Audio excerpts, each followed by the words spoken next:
out at the station when she left town.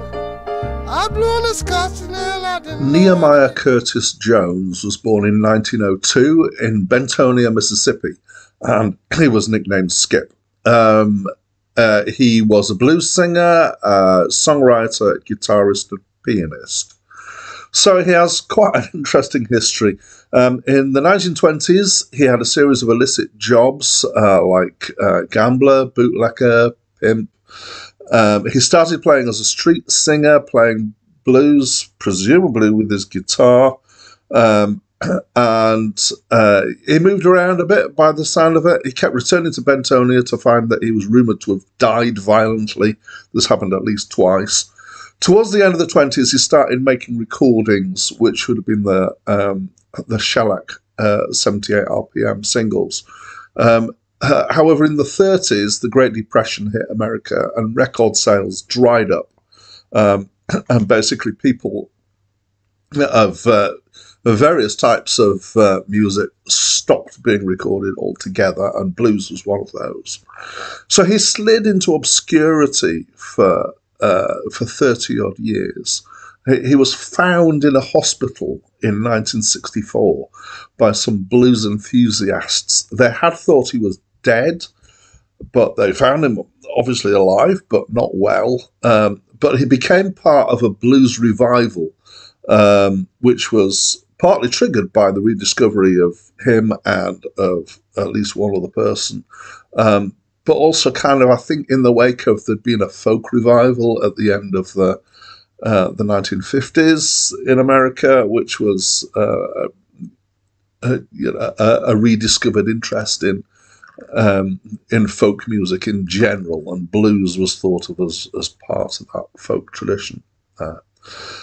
So in that interim period, he'd made no recordings. He'd been completely, not in the public eye.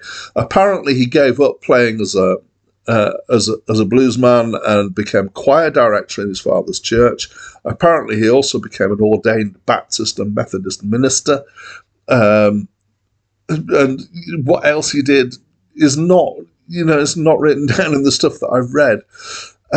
But in 1964, he was launched back into the public eye in quite a spectacular way through the Newport Festival. And although he was in bad health, from 1964 to 1969, he was prolific in recording and presumably would have continued, apart from the fact that he died in 1969. In that period, there were 4 albums released under his name, but after that, there have been, Wikipedia lists 13, but hints that there are other compilations and all sorts of other stuff coming through. Apparently, recordings from that period are continuing to emerge, and nobody really knows how much he actually recorded. Hi, my name's Dan. My first impression of this album is that it's an album of blues, and it kind of, that's what you'd expect. His most of it is just him singing and playing guitar. There are a couple of tracks in the middle that are piano instead of guitar, and he has an acoustic bassist in tow. And he sings in a falsetto style voice for most of it. There are some songs where he sings lower, either for some of it or for all of it. And it sounds like, the immediate impression that I got was it sounds like the guy from Canned Heat. So back in the 60s, there was a band who were a blues revival band called Canned Heat, and they had a really big hit with a song called On the Road Again. And there's this guy, Alan Wilson, who's singing falsetto on that. The voice is very similar. As it happens, it was another guy from Canned Heat called Henry Vestine, who was one of the guys who discovered Skip James in the hospital. So there may well have been some influence there.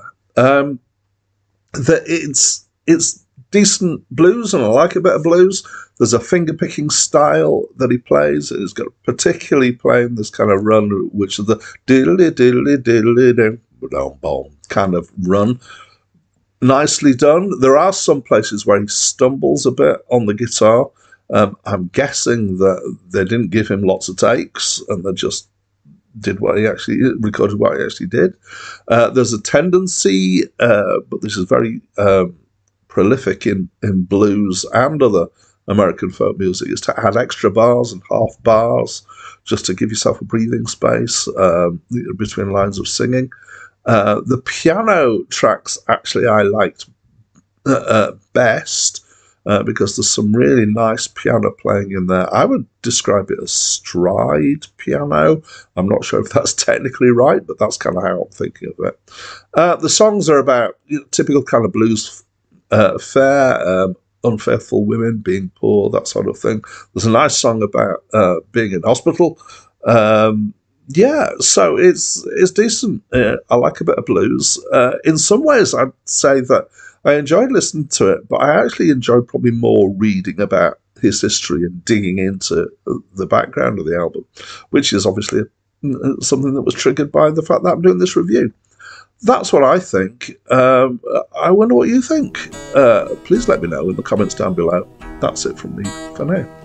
In a hospital in Washington, D.C., ain't got nobody to see about me. But I'm a good man, but I'm a poor man. You can understand